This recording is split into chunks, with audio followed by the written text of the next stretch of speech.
సంవత్సరం జాతీయ రహదారి పైన ప్రయాణిస్తున్న బెంగళూరు హైదరాబాద్ బస్సులో నుంచి 20 మందిని హత్య చేసింది రాష్ట్ర ప్రభుత్వం. ఎందుకు హత్య చేసిందని చెప్తారంటే, బెల్ట్ షాపులో తెల్లవారుదాన 2 గంటలకు 3 గంటలకు మందు దొరకడం వలన విపరీతంగా మద్యం సేవించిన బైక్ రైడరు బస్సుకు డివైడర్ కొట్టి బస్సులో 20 మంది చనిపోయేదానికి కారణం. వీళ్ళు చనిపోయేదానికి ప్రత్యక్షంగా ప్రమాదం అని మీరు అనుకుంటున్నారు, పరోక్షంగా కారణం ఈ రాష్ట్ర ప్రభుత్వం యొక్క మద్యం విధానం. విచ్చలవిడిగా ఏడబడితే ఆడ నకిలీ మద్యాన్ని విక్రయించడము, ఎక్కడ పడితే అక్కడ 24 గంటలు మద్యాన్ని అందుబాటులో ఉంచడం వలన యువకులు కానీ మరొకరు కానీ విపరీతమైన మద్యం సేవించి ఆ మత్తులో బండ్లు తోలి ప్రమాదానికి గురి చేయడం. దానితో పాటు ఎక్సైజ్ అధికారులు నియంత్రించకపోవడం ఆ బెల్ట్ షాపులను. మూడవ కారణం, బెల్ట్ షాప్ నిర్వాహకుడు తెలుగుదేశం పార్టీకి సంబంధించిన వాళ్ళు ధనార్జనతో. దీని అన్నిటికీ కారణం రవాణా శాఖ అధికారులు కూడా అనుమతులు లేని బస్సులు రోడ్డుపైకి పంపడం. సమస్యను ఇలా వివరించారు.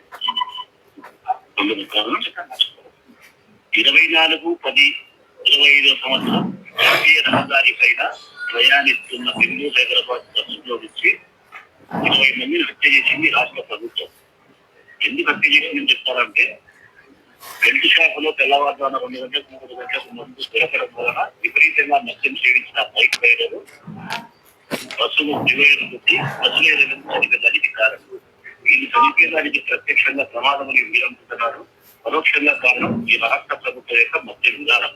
విచ్చలవిడిగా ఏడబడితే ఆడ నకిలీ మద్యాన్ని విక్రయించడం, ఎక్కడ పడితే అక్కడ 24 గంటల మద్యాన్ని అందుబాటులో ఉంచడం వలన యువకులు కానీ మరొకరు కానీ విపరీతమైన మద్యం చేపించి ఆ మత్తులో బంధుకు తోలి ప్రమాదానికి గురి చేయడం.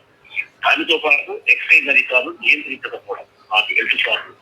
మూడవ కారణం, బెల్ట్ షాప్ నిర్వాహకులు తెలుగుదేశం పార్టీకి సంబంధించిన వాళ్ళు ధనార్జనతో. దీనన్నిటికీ కారణం రవాణా శాఖ అధికారులు కూడా అనుమతులు. ఇది సరైనదేనా నిర్ధారించడానికి 1 నొక్కండి, మళ్ళీ రికార్డ్ చేయడానికి 2 నొక్కండి. ధన్యవాదాలు.